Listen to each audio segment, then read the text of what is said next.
Feliz y bendecido día, aprendiendo un curso de milagros. El secreto de la verdadera oración es olvidarte de las cosas que crees necesitar. Pedir algo específico es igual que ver el pecado primero y luego perdonarlo. Del mismo modo, al orar pasas por alto tus necesidades específicas, tal como las ves, y las dejas en manos de Dios. Ahí se convierten en los regalos que le haces, pues le dicen que no antepondrás otros dioses a Él, ni que quieres otro amor que el suyo. Este libro es un comienzo, no un final.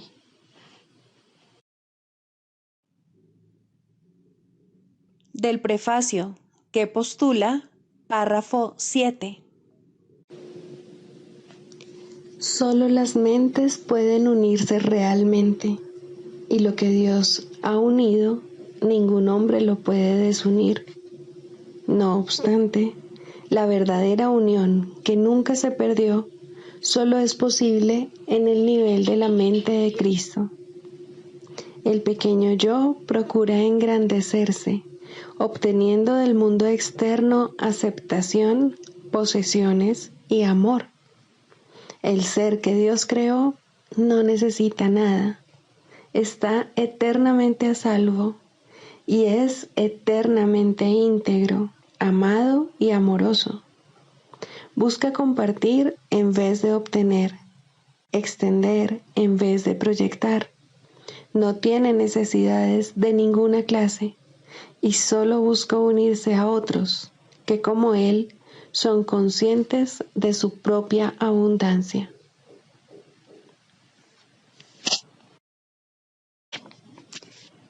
Introducción. Este es un curso de milagros. Es un curso obligatorio. Solo el momento en que decides tomarlo es voluntario. Tener libre albedrío no quiere decir que tú mismo puedas establecer el plan de estudios. Significa únicamente que puedes elegir lo que quieres aprender en cualquier momento dado. Este curso no pretende enseñar el significado del amor, pues eso está más allá de lo que se puede enseñar. Pretende, no obstante, despejar los obstáculos que impiden experimentar la presencia del amor, el cual es tu herencia natural. Lo opuesto al amor es el miedo, pero aquello que todo lo abarca no puede tener opuestos. Este curso puede, por lo tanto, resumirse muy simplemente de la siguiente manera. Nada real puede ser amenazado. Nada irreal existe. En esto radica la paz de Dios. Capítulo 1. El significado de los milagros. Primero, principios de los milagros. Principio 4. Todos los milagros significan vida, y Dios es el dador de la vida. Su voz te guiará muy concretamente, se te dirá todo lo que necesitas saber.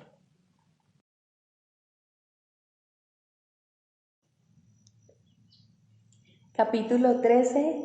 El mundo inocente. 7. La consecución del mundo real.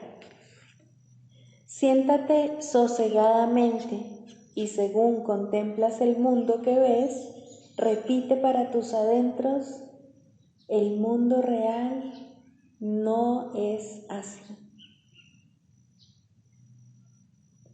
En él no hay edificios ni calles por donde todo el mundo camina solo y separado. En él no hay tiendas donde la gente compra una infinidad de cosas innecesarias. No está iluminado por luces artificiales, ni la noche desciende sobre él. No tiene días radiantes que luego se nublan. En el mundo real nadie sufre pérdidas de ninguna clase. En él todo resplandece y resplandece eternamente. Tienes que negar el mundo que ves, pues verlo te impide tener otro tipo de visión. No puedes ver ambos mundos, pues cada uno de ellos representa una manera de ver diferente y depende de lo que tienes en gran estima. La negación de uno de ellos hace posible la visión del otro. Los dos no pueden ser verdad, no obstante, cualquiera de ellos te parecerá tan real como el valor que le atribuyas. Su poder, sin embargo, no es idéntico porque la verdadera atracción que ejercen sobre ti no es igual. Tú no deseas realmente el mundo que ves, pues no ha hecho más que decepcionarte desde los orígenes del tiempo. Las casas que erigiste jamás te dieron cobijo. Los caminos que construiste no te llevaron a ninguna parte, y ninguna de las ciudades que fundaste ha resistido el asalto demoledor del tiempo.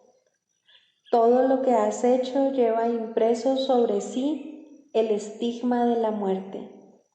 No lo tengas en tanta estima, pues es un mundo viejo y decrépito, e incluso, según lo construías, estaba ya listo para retornar al polvo. Este mundo doliente no tiene el poder de influenciar al mundo viviente en absoluto. Tú no puedes conferirle ese poder, y si bien lo abandonas con tristeza, en él no puedes encontrar el camino que conduce más allá de él hacia el otro mundo. El mundo real, por otra parte, tiene el poder de influenciarte incluso aquí porque lo amas. Y lo que pides con amor vendrá a ti.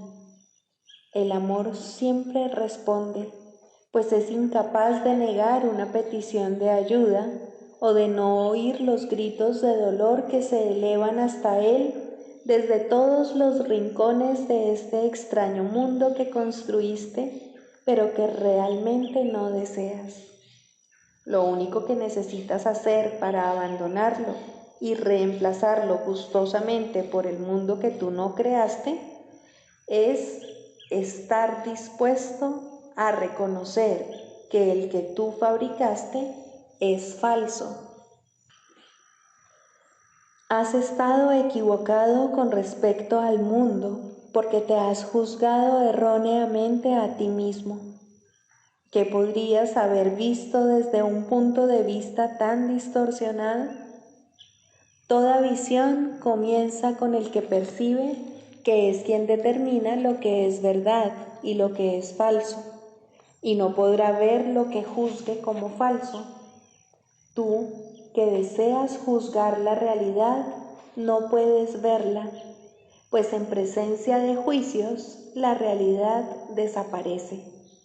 Lo que no está en la mente no se puede ver, porque lo que se niega se encuentra ahí aunque no se reconozca. Cristo sigue estando ahí aunque no le reconozcas. Su ser no depende de que lo reconozcas. Él vive dentro de ti en el sereno presente y está esperando a que abandones el pasado y entres en el mundo que te ofrece con amor. No hay nadie en este mundo enloquecido que no haya vislumbrado en alguna ocasión algún atisbo del otro mundo que le rodea. No obstante, mientras siga otorgando valor a su propio mundo, negará la visión del otro, manteniendo que ama lo que no ama y negándose a seguir el camino que le señala el amor. Cuán jubilosamente te muestra el camino el amor, y a medida que lo sigas, te regocijarás de haber encontrado su compañía y de haber aprendido de él cómo regresar felizmente a tu hogar. Está esperando únicamente por ti. Abandonar este triste mundo e intercambiar tus errores por la paz de Dios no es sino tu voluntad. Y Cristo te ofrecerá siempre la voluntad de Dios en reconocimiento de que la compartes con Él.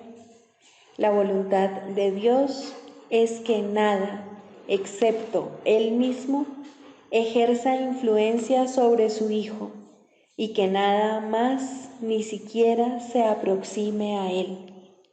Su Hijo es tan inmune al dolor como lo es Él, quien lo protege en toda situación. El mundo que le rodea refulge con amor, porque Dios ubicó a su Hijo en sí mismo, donde no existe el dolor y donde el amor le rodea eterna e ininterrumpidamente. Su paz no puede ser perturbada.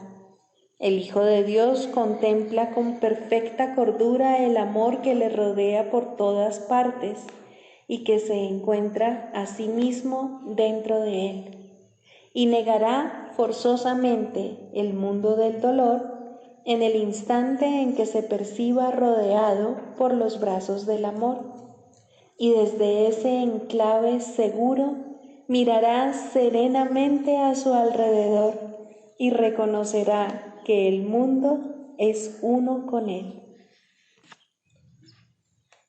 La paz de Dios supera tu razonar solo en el pasado. Sin embargo, está aquí y puedes entenderla ahora mismo. Dios ama a su Hijo eternamente y su Hijo le corresponde eternamente. El mundo real es el camino que te lleva a recordar la única cosa que es completamente verdadera y completamente tuya, pues todo lo demás te lo has prestado a ti mismo en el tiempo y desaparecerá. Pero eso otro es eternamente tuyo, al ser el don de Dios a su Hijo. Tu única realidad te fue dada y por medio de ella Dios te creó uno con Él. Primero soñarás con la paz y luego despertarás a ella. Tu primer intercambio de lo que has hecho por lo que realmente deseas es el intercambio de las pesadillas por los sueños felices de amor. En ellos se encuentran tus verdaderas percepciones, pues el Espíritu Santo corrige el mundo de los sueños en el que reside toda percepción. El conocimiento no necesita corrección. Con todo, los sueños de amor conducen al conocimiento. En ellos no ves nada temible y por esa razón constituyen la bienvenida que le ofreces al conocimiento. El amor espera la bienvenida, pero no en el tiempo, y el mundo real no es sino tu bienvenida a lo que siempre fue. Por lo tanto, la llamada de júbilo se encuentra en él, y tu gozosa respuesta es tu despertar a lo que nunca perdiste. Alaba, pues, al Padre por la perfecta cordura de su Santísimo Hijo. Tu Padre sabe que no tienes necesidad de nada. Esto es así en el cielo, pues, ¿qué podrías necesitar en la eternidad?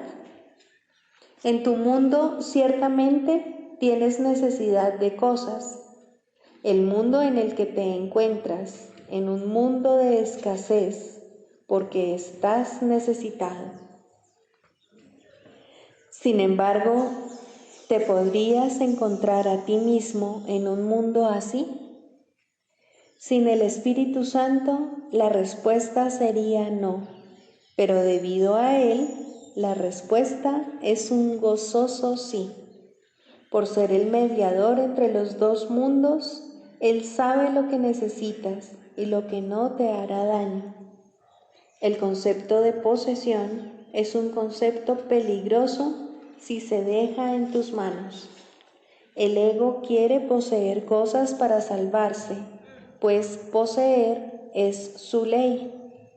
Poseer por poseer es el credo fundamental del ego y una de las piedras angulares de los templos que se erige a sí mismo.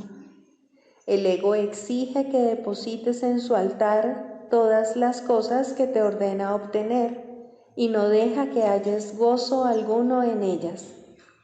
Todo lo que el ego te dice que necesitas te hará daño, pues si bien el ego te exhorta una y otra vez a que obtengas todo cuanto puedas, te deja sin nada, pues te exige que le des todo lo que obtienes, y aún de las mismas manos que lo obtuvieron, será arrebatado y arrojado al polvo, pues donde el ego ve salvación, ve también separación, y de esta forma pierdes todo lo que has adquirido en su nombre. No te preguntes a ti mismo, por lo tanto, qué es lo que necesitas, pues no lo sabes, y lo que te aconsejes a ti mismo te hará daño, pues lo que crees necesitar servirá simplemente para fortificar tu mundo contra la luz y para hacer que no estés dispuesto a cuestionar el valor que este mundo tiene realmente para ti. Solo el Espíritu Santo sabe lo que necesitas, pues Él te proveerá de todas las cosas que no obstaculizan el camino hacia la luz. ¿Qué otra cosa podrías necesitar? Mientras estés en el tiempo, Él te proveerá de todo cuanto necesites y lo renovarás siempre que tengas necesidad de ello. No te privará de nada mientras lo necesites, mas Él sabe que todo cuanto necesitas es temporal y que solo durará hasta que dejes a un lado todas tus necesidades y te des cuenta de que todas ellas han sido satisfechas.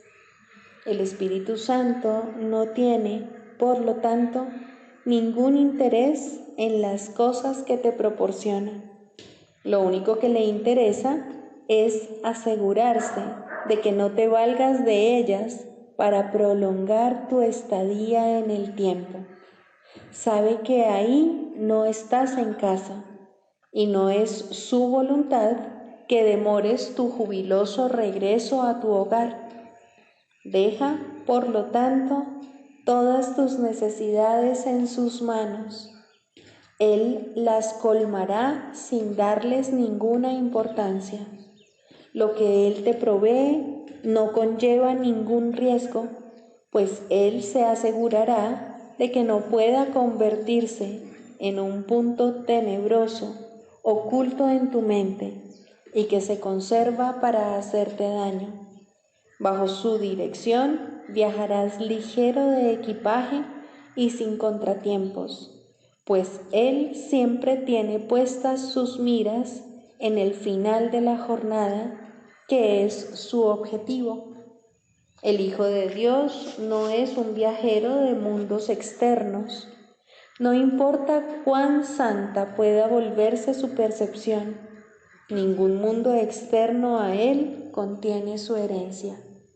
Dentro de sí mismo no tiene necesidades de ninguna clase, pues la luz solo necesita brillar en paz para dejar que desde sí misma sus rayos se extiendan quedamente hasta el infinito. Siempre que te sientas tentado de emprender un viaje inútil que no harías sino alejarte de la luz, recuerda lo que realmente quieres y di: el Espíritu Santo me conduce hasta Cristo, pues ¿a qué otro sitio querría ir? ¿Qué otra necesidad tengo salvo la de despertar en Él?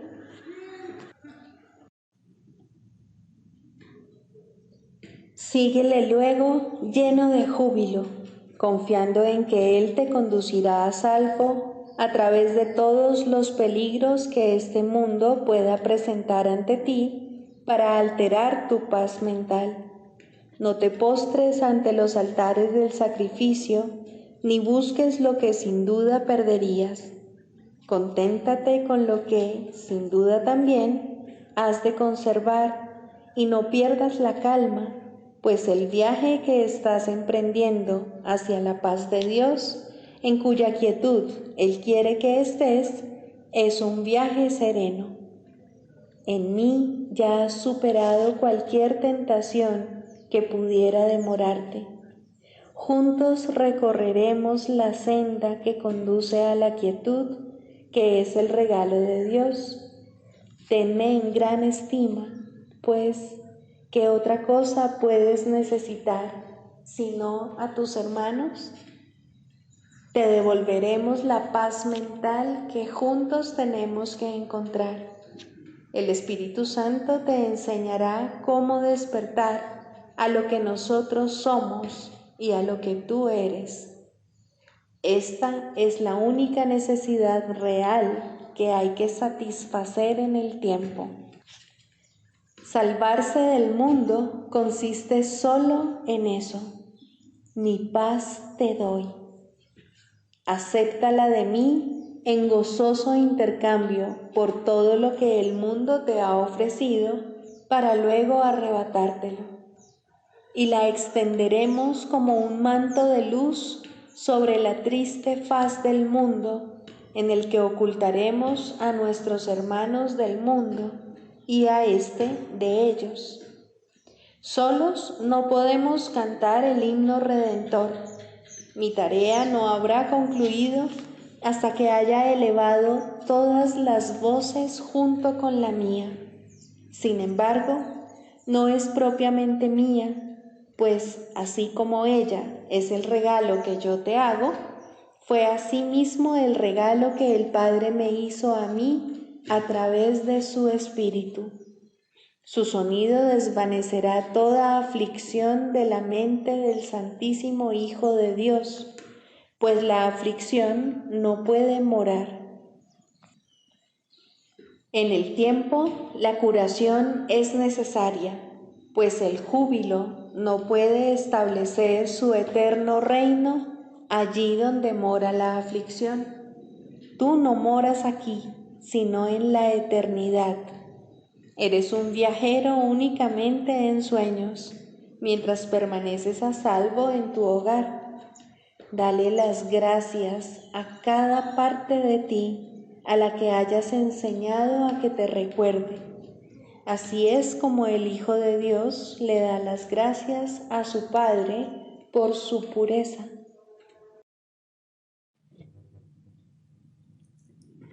Libro de ejercicios. Pregunta 12. ¿Qué es el ego? El ego no es otra cosa que idolatría. El símbolo de un yo limitado y separado, nacido en un cuerpo, condenado a sufrir y a que su vida acabe en la muerte. Es la voluntad que ve a la voluntad de Dios como su enemigo y que adopta una forma en que ésta es negada. El ego es la prueba de que la fuerza es débil y el amor temible. La vida en realidad es la muerte y solo lo que se opone a Dios es verdad. El ego es demente, lleno de miedo, cree alzarse más allá de lo omnipresente, aparte de la totalidad y separado de lo infinito. En su demencia cree también haber vencido a Dios mismo y desde su terrible autonomía ve que la voluntad de Dios ha sido destruida. Sueña con el castigo y tiembla ante las figuras de sus sueños, sus enemigos que andan tras él, queriendo asesinarlo antes de que él pueda proteger su seguridad atacándolos primero. El Hijo de Dios no tiene ego. ¿Qué puede saber él de la locura o de la muerte de Dios cuando mora en él? ¿Qué puede saber de penas o de sufrimientos cuando vive en una dicha eterna? ¿Qué puede saber del miedo o del castigo del pecado o de la culpabilidad, del odio o del ataque, cuando lo único que le rodea es paz eterna, por siempre imperturbable y libre de todo conflicto, en la tranquilidad y silencio más profundos? Conocer la realidad significa no ver al ego ni a sus pensamientos, sus obras o actos, sus leyes o creencias, sus sueños o esperanzas, así como tampoco los planes que tiene para su propia salvación y el precio que hay que pagar por creer en él. Desde el punto de vista del sufrimiento, el precio que hay que pagar por tener fe en él es tan inmenso que la ofrenda que se hace a diario en su tenebroso santuario es la crucifixión del Hijo de Dios. Y la sangre no puede sino correr ante el altar donde sus enfermizos seguidores se preparan para morir. Una sola azucena de perdón, no obstante, puede transformar la obscuridad en luz y el altar a las ilusiones en el templo a la vida misma. Y la paz se les restituirá para siempre a las santas mentes que Dios creó como su Hijo, su morada, su dicha y su amor, completamente suyas y completamente unidas a Él. Lección 332. El miedo aprisiona al mundo, el perdón lo libera. El ego forja ilusiones, la verdad desvanece sus sueños malvados con el brillo de su fulgor. La verdad nunca ataca, sencillamente es. Y por medio de su presencia se retira a la mente de las fantasías y así ésta despierta a lo real. El perdón invita a esta presencia a que entre y a que ocupe el lugar que le corresponde en la mente. Sin el perdón, la mente se encuentra encadenada, creyendo en su propia futilidad. Mas, con el perdón, la luz brilla a través del sueño de tinieblas, ofreciéndole esperanzas y proporcionándole los medios para que tome conciencia de la libertad que es su herencia.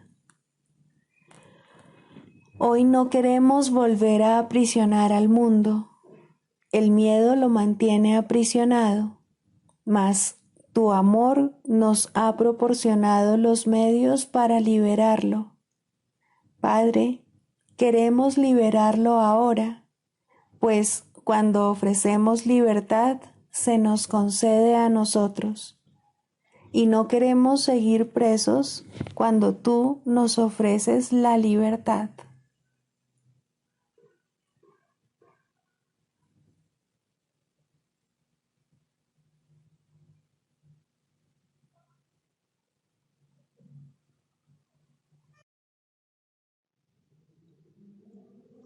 Del Manual para el Maestro, pregunta 4.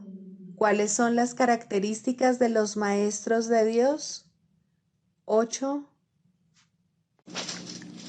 Paciencia. Los que están seguros del resultado final pueden permitirse el lujo de esperar y esperar sin ansiedad. Para el Maestro de Dios, tener paciencia es algo natural. Todo lo que ve son resultados seguros que ocurrirán en un momento que tal vez aún le sea desconocido, pero que no pone en duda. El momento será tan apropiado como la respuesta. Y esto es verdad con respecto a todo lo que ocurre ahora u ocurra en el futuro. En el pasado no se produjeron tampoco errores, ni ocurrió nada que no sirviese para beneficiar al mundo, así como aquel a quien aparentemente le ocurrió. Tal vez esto no se entendió así en su momento. Con todo, el Maestro de Dios está dispuesto a reconsiderar todas sus decisiones pasadas, si éstas le están causando dolor a alguien. Tener paciencia es algo natural para aquellos que tienen confianza. Seguros de la interpretación final de todas las cosas en el tiempo, ningún resultado, ya visto o por venir, puede causarles temor alguno.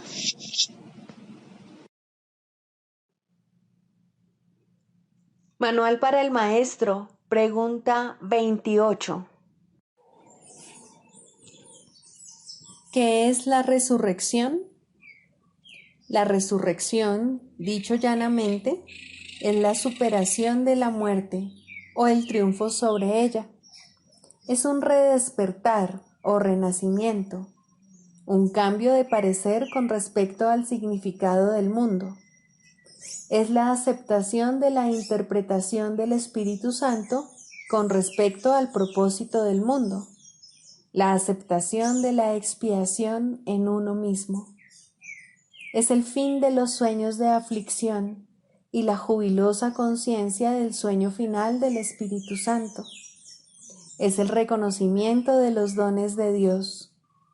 Es el sueño en el que el cuerpo opera perfectamente al no tener otra función que la de ser un medio de comunicación. Es la lección con la que concluye el aprendizaje, pues con ella se consuma y se trasciende. Es la invitación a que Dios dé el paso final. Es el abandono de cualquier otro propósito, cualquier otro interés, cualquier otro deseo o cualquier otro empeño. Es el deseo único de estar con el Padre que tiene su Hijo.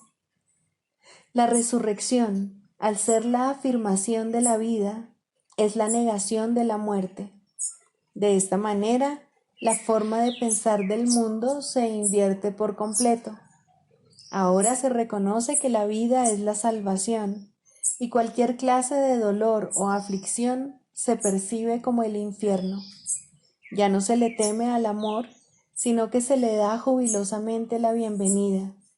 Los ídolos han desaparecido y el recuerdo de Dios brilla en el mundo sin ninguna obstrucción.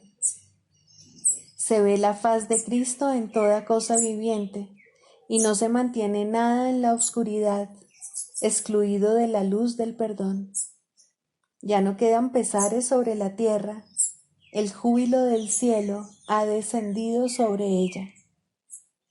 Ahí termina el programa de estudios. De ahí en adelante no habrá necesidad de más instrucciones. La visión ha sido totalmente corregida y todos los errores han sido deshechos. El ataque no tiene sentido y la paz ha llegado. Se ha alcanzado la meta del programa de estudios. Los pensamientos se dirigen hacia el cielo y se apartan del infierno. Todo anhelo queda satisfecho, pues, ¿qué queda ahora que no tenga respuesta o que esté incompleto? La última ilusión se extiende sobre el mundo, perdonándolo todo y sustituyendo todo ataque. Se ha logrado la inversión total. No queda nada que contradiga la palabra de Dios. No hay nada que se oponga a la verdad. Y ahora, por fin, la verdad puede llegar. Cuán pronto vendrá cuando se le invite a entrar y a envolver semejante mundo. Todos los corazones palpitantes se encuentran tranquilos y llenos de gran expectación, porque la hora de lo eterno está por llegar. La muerte no existe. El Hijo de Dios es libre, y en su libertad radica el fin del miedo. Ya no quedan en la tierra lugares ocultos que puedan dar refugio a ilusiones enfermizas, a sueños de temor o a percepciones falsas del universo. Todas las cosas se ven en la luz, y en la luz se transforma y se comprende su propósito. Y nosotros, los hijos de Dios, nos levantamos del polvo y contemplamos nuestra perfecta impecabilidad. El canto del cielo se escucha por todo el mundo a medida que éste es elevado y conducido a la verdad. Ahora no hay distinciones, las diferencias han desaparecido y el amor se contempla a sí mismo. ¿Qué necesidad hay ahora de otro panorama? ¿Queda algo que la visión pueda llevar a cabo? Ya hemos visto la faz de Cristo, su impecabilidad y su amor tras toda forma y más allá de todo propósito. Somos santos porque su santidad en verdad nos ha liberado y aceptamos su santidad como nuestra, como en efecto lo es, y seremos eternamente tal como Dios nos creó, y lo único que deseamos es que su voluntad sea la nuestra. Las fantasías de otra voluntad separada desaparecen, pues hemos encontrado unidad de propósito. Estas son las cosas que nos aguardan a todos, pero aún no estamos listos para darles la bienvenida jubilosamente. Mientras quede una sola mente poseída por sueños de maldad, el pensamiento del infierno será real. Los maestros de Dios tienen como meta despertar las mentes de aquellos que duermen y ver la visión de la faz de Cristo, ocupar el lugar de lo que ellas sueñan. El pensamiento de asesinato es reemplazado por bendiciones. Se abandonan los juicios y se le entregan a aquel cuya función es juzgar. Y en su juicio final se restaura la verdad del Santo Hijo de Dios. Él ha sido redimido, pues ha escuchado la palabra de Dios y ha comprendido su significado. Es libre porque ha permitido que la voz de Dios proclame la verdad. Y todos aquellos a quienes antes pensó crucificar, resucitan ahora con Él, a su lado, según se prepara con ellos para encontrarse con su Dios.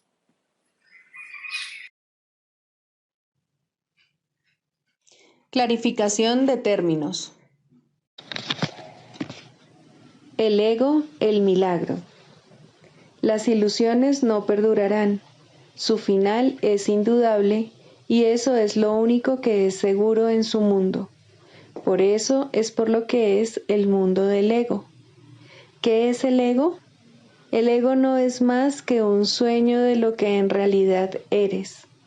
Un pensamiento de que estás separado de tu creador y un deseo de ser lo que él no creó. El ego es un producto de la locura, no de la realidad. Es tan solo un nombre para lo innombrable, un símbolo de lo imposible, una elección de opciones que no existen. Le damos un nombre solo para que nos ayude a entender que no es más que un pensamiento ancestral según el cual aquello que se ha inventado es inmortal. Mas, ¿qué podría proceder de ello excepto un sueño que, al igual que todos los demás sueños, tan solo puede terminar en la muerte? ¿Qué es el ego? El ego no es nada, pero se manifiesta de tal forma que parece ser algo. En un mundo de formas no se puede negar al ego, pues solo él parece real. Mas, ¿podría el Hijo de Dios, tal como su Padre lo creó, morar en una forma o en un mundo de formas? Si alguien te pide que definas al ego y expliques cómo se originó, es porque cree que el ego es real e intenta, por definición, asegurarse de que su naturaleza ilusiva quede oculta tras las palabras que parecen otorgarle realidad. Ninguna definición que se haya hecho de una mentira puede hacer que ésta sea verdad, ni tampoco puede haber una verdad que las mentiras puedan realmente ocultar. La irrealidad del ego no se niega con palabras, ni su significado se vuelve claro por el hecho de que su naturaleza parezca tener una forma. ¿Quién puede definir lo indefinible? Sin embargo, incluso para esto hay una respuesta. No podemos formular realmente una definición de lo que es el ego, pero sí podemos decir lo que no es, y esto lo podemos ver con perfecta claridad. Basándonos en eso, podemos deducir lo que es. Observa su opuesto y verás la única respuesta que tiene sentido. A lo opuesto al ego, desde cualquier punto de vista, origen, efectos y consecuencias, le llamamos milagro. En él encontramos todo lo que no tiene que ver con el ego en este mundo. El milagro es lo opuesto al ego, y solo en él podemos observar lo que era el ego, pues en él vemos lo que éste aparentemente hacía, y la causa y sus efectos no pueden sino seguir siendo una misma cosa. Donde antes había obscuridad, ahora veremos luz. ¿Qué es el ego? Lo que antes era la obscuridad. ¿Dónde está el ego? Donde antes estaba la oscuridad. ¿Qué es ahora y dónde puede encontrársele? No es nada y no se le puede encontrar en ninguna parte. Ahora la luz ha llegado y su opuesto se ha ido sin dejar ni rastro. Donde antes había maldad, ahora hay santidad. ¿Qué es el ego? Lo que antes era maldad. ¿Dónde está el ego? En una pesadilla que solo parecía ser real mientras la estabas soñando. Donde antes había crucifixión, ahora está el Hijo de Dios. ¿Qué es el ego? ¿Quién tiene necesidad de preguntar? ¿Dónde está el ego? ¿Quién necesita ir en busca de ilusiones ahora que los sueños han desaparecido? ¿Qué es un milagro? Un milagro es un sueño también, pero si observas todos los aspectos de ese sueño, jamás volverás a dudar. Observa el bondadoso mundo que se extiende ante ti mientras caminas envuelto en mansedumbre. Observa a los ayudantes que encuentras a lo largo del camino que recorres, felices ante la certeza del cielo y la garantía de paz. Y observa también, por un instante, lo que por fin dejaste atrás y finalmente pasaste de largo. Esto es lo que era el ego, el odio cruel, la necesidad de venganza y los gritos de dolor, el miedo a la muerte y el deseo de matar, la ilusión de no tener hermanos y el yo que parecía estar solo en el universo. El milagro corrige este terrible error con respecto a ti mismo, con la misma dulzura con la que una madre amorosa adormece con su canto a su criatura. ¿No preferirías escuchar un canto así? ¿No contestaría ese canto todo lo que pensabas preguntar, haciendo incluso que la pregunta dejase de tener sentido? Tus preguntas no tienen respuesta, ya que han sido planteadas para acallar la voz de Dios, la cual nos hace a todos una sola pregunta. ¿Estás listo ya para ayudarme a salvar el mundo? Pregunta esto en vez de preguntar qué es el ego, y verás un súbito resplandor envolver al mundo que el ego fabricó. Ahora no se le niega a nadie ningún milagro. El mundo se ha salvado de todo lo que tú pensabas que era, y lo que es ha sido siempre absolutamente puro y jamás ha sido condenado. El milagro perdona, el ego condena. No se necesita ninguna otra definición para ninguno de ellos excepto esta. Mas, ¿qué definición podría ser más cierta o estar más a tono con lo que es la salvación? Con esto, el problema y la respuesta se llevan una al lado del otro, y al estar finalmente juntos, la elección es obvia. ¿Quién elegiría el infierno de reconocer que eso es lo que está eligiendo? ¿Y quién no seguiría adelante un poco más cuando le ha sido dado comprender que el camino es corto y que el cielo es su meta?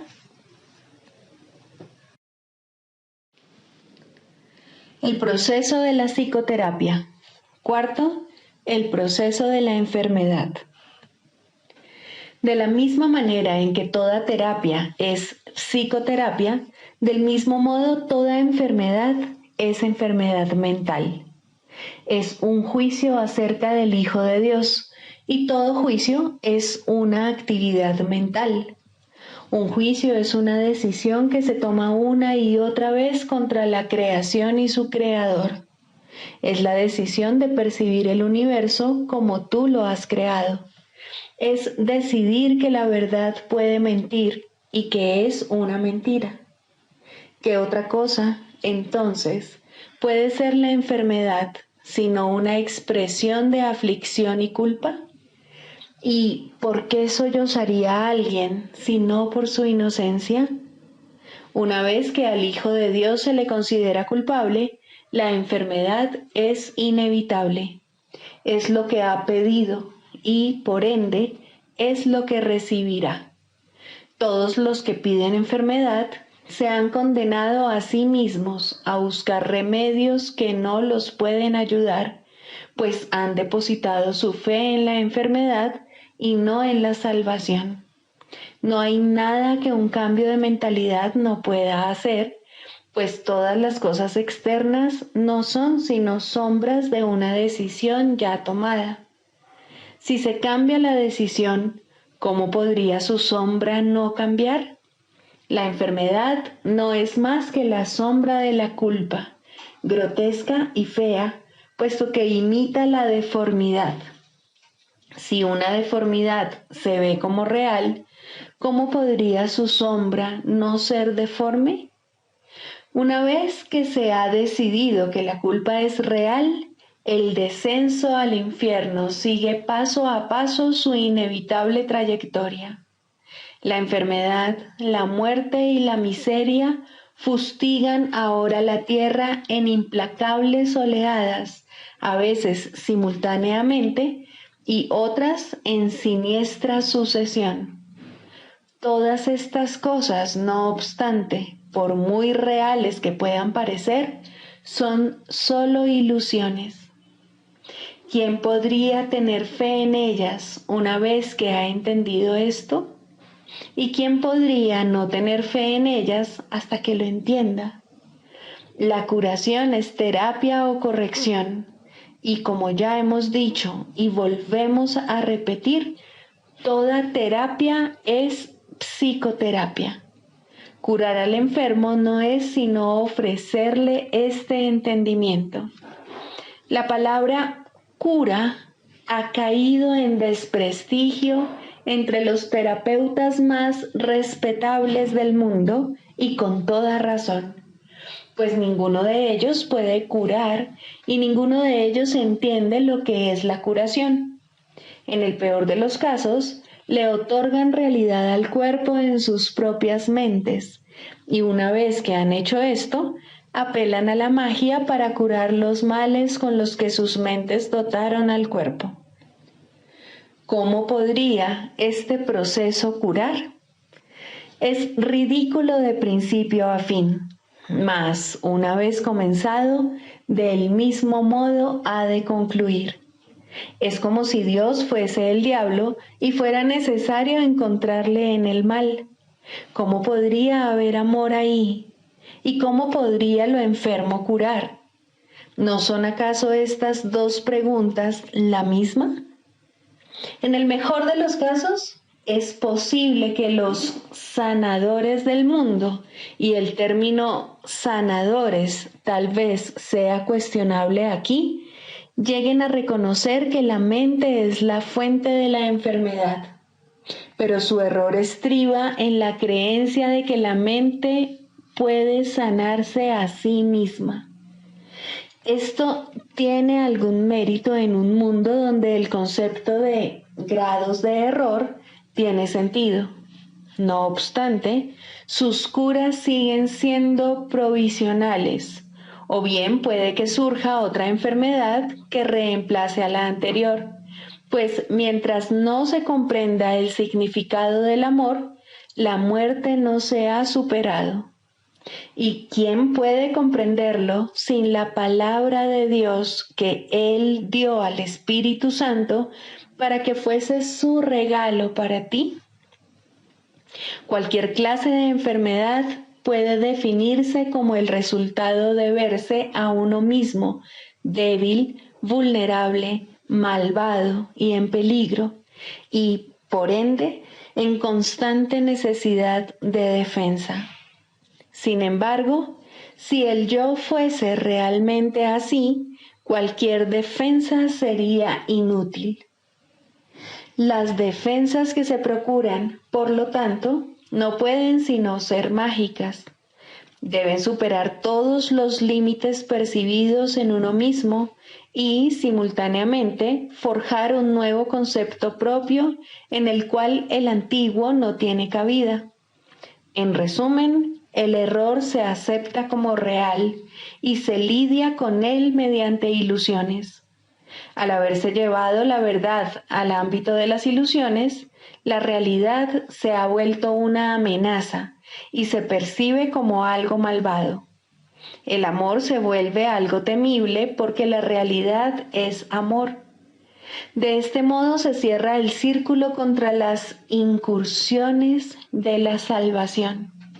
La enfermedad es, por lo tanto, un error y necesita corrección. Y tal como ya hemos subrayado, la corrección no puede tener lugar justificando el error primero y luego pasándolo por alto. Si la enfermedad fuese real, en verdad no podría pasarse por alto, pues obviar la realidad es demencia.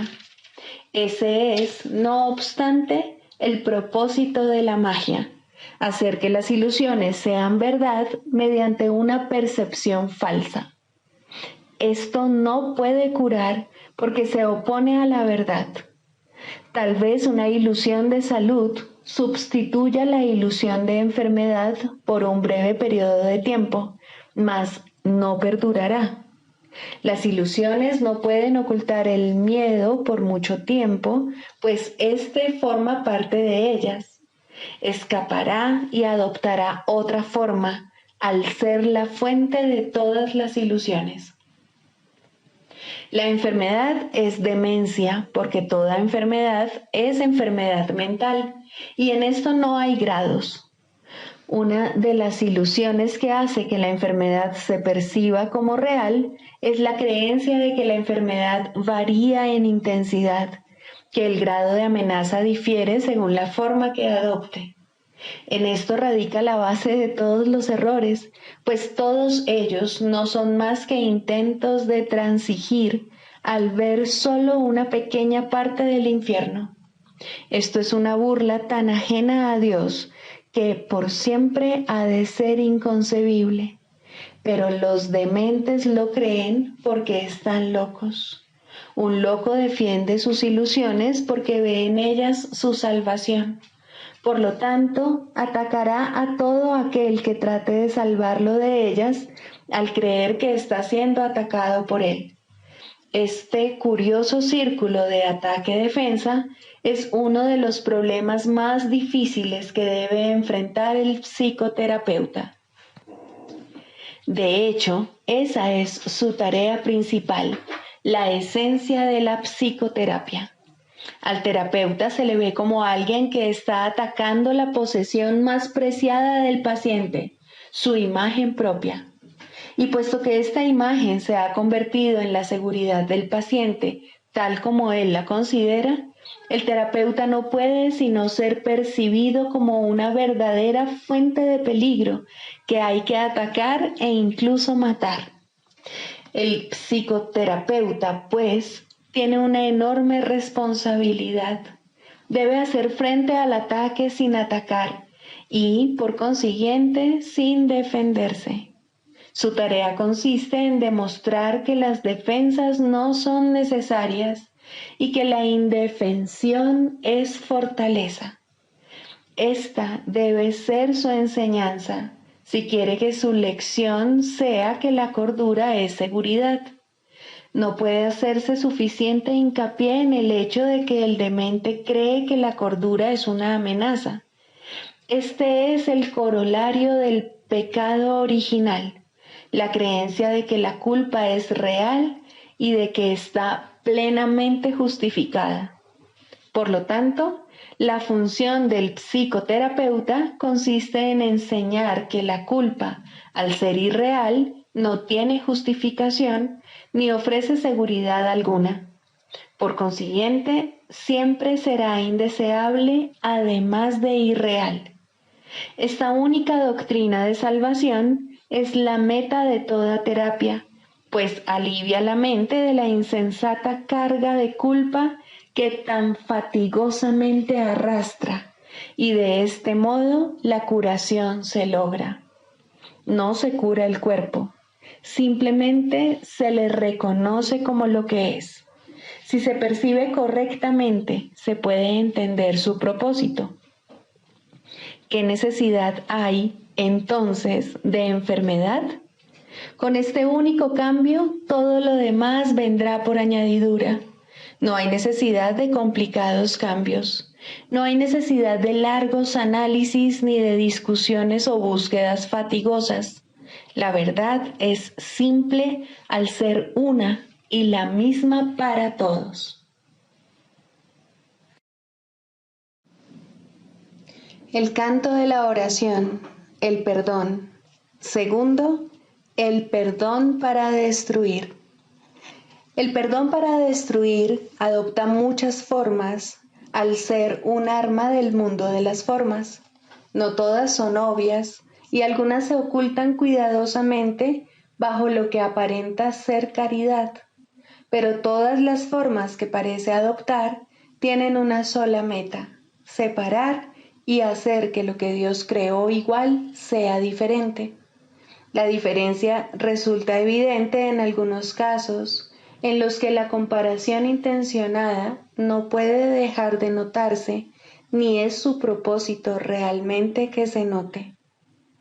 En este grupo se encuentra, en primer lugar, el caso en el que una persona mejor se digna rebajarse para salvar a un inferior de lo que en realidad ésta es.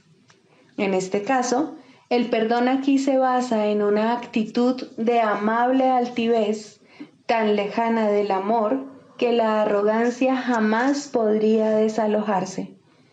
¿Quién puede perdonar y despreciar al mismo tiempo? ¿Y quién puede acusar a otro de estar inmerso en el pecado y al mismo tiempo percibirlo como el Hijo de Dios? ¿Quién puede enseñar lo que es la libertad esclavizando? En eso no hay unión, solo aflicción. Eso no es realmente misericordia, eso es la muerte. Hay otro caso de perdón para destruir, muy parecido al anterior, si se entiende correctamente, en el que la arrogancia no se manifiesta de forma tan arrogante. Aquí el que perdona a otro no proclama ser mejor. En lugar de ello dice que aquí hay alguien cuya pecaminosidad él comparte, y dado que ambos han sido indignos, merecen la retribución de la ira de Dios. Este pensamiento puede parecer humilde e incluso inducir a una rivalidad con respecto a quién es más pecador o más culpable. Esto no es amor por la creación de Dios, ni por la santidad que es su regalo eterno. ¿Puede acaso su Hijo condenarse a sí mismo y aún así acordarse de él? Aquí la meta es apartar de Dios al Hijo que él ama y mantenerlo separado de su fuente. Esta es también la meta de aquellos que buscan ser mártires a manos de otro. El objetivo detrás de esto tiene que verse claramente, pues puede pasar por mansedumbre y caridad en vez de crueldad. ¿No es acaso muestra de misericordia aceptar el rencor de otro y no responder sino con silencio y con una dulce sonrisa? Fíjate qué bueno eres, que soportas con paciencia y santidad la ira y el daño que otro te inflige sin mostrar el amargo dolor que sientes. El perdón para destruir con frecuencia se oculta tras un manto así. Muestra el rostro del sufrimiento y del dolor como prueba silenciosa de la culpa y de los estragos del pecado. Tal es el testimonio que le ofrece a uno que podría ser su salvador y no su enemigo. Pero al habérsele convertido en enemigo, tiene que aceptar la culpa y el duro reproche que de este modo se ha descargado sobre él. ¿Es esto amor? ¿O se trata más bien de una traición hacia uno que necesita que le salven del dolor de la culpa? ¿Qué otro propósito podría tener esto, sino mantener a los testigos de la culpa alejados del amor? El perdón para destruir puede manifestarse también en forma de regateos y tratos. Te perdono si satisfaces mis necesidades, pues en tu esclavitud está mi liberación. Dile esto a cualquiera y te vuelves un esclavo, y tratarás de deshacerte de la culpa mediante más regateos que no ofrecen esperanza alguna, sino más dolor y más miseria. Cuán temible se ha vuelto ahora el perdón y cuán distorsionado es el fin que persigue. Ten piedad de ti mismo, tú que de este modo regateas. Dios solo da y no pide recompensa alguna. No hay otra manera de dar excepto como Él da. Todo lo demás es una parodia, pues ¿quién intentaría hacer un trato lucrativo con el Hijo de Dios y al mismo tiempo dar gracias a su Padre por su santidad? ¿Qué le mostrarías a tu hermano? ¿Intentarías reforzar su culpa y con ello la tuya? El perdón es el medio por el que puedes escapar. Qué lástima convertirlo en un medio para una mayor esclavitud y dolor. En el mundo de los opuestos hay una manera de utilizar el perdón para la meta de Dios y encontrar la paz que Él te ofrece. No aceptes nada más o habrás buscado la muerte y orado por separarte de tu ser. Cristo es para todos porque está en todos. Es su faz lo que el perdón te permite ver. Es su faz en la que ves la tuya. Todas las formas que el perdón adopte, que no te aparten de la ira, de la condena y de comparaciones de cualquier clase, son la muerte, pues es eso lo que sus propósitos han establecido. No te dejes engañar por ellas, sino abandónalas y deja a un lado sus despreciables y trágicas ofrendas. No quieres seguir en la esclavitud, no quieres tenerle miedo a Dios. Quieres ver la luz del sol y el resplandor del cielo refulgir sobre la faz de la tierra, redimida del pecado y en el amor de Dios. En este punto la oración es liberada junto contigo. Tus alas han quedado libres y la oración te elevará y te conducirá a tu hogar, donde Dios quiere que estés.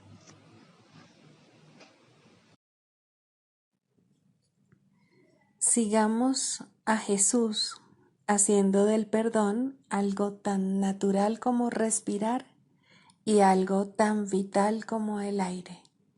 Amén.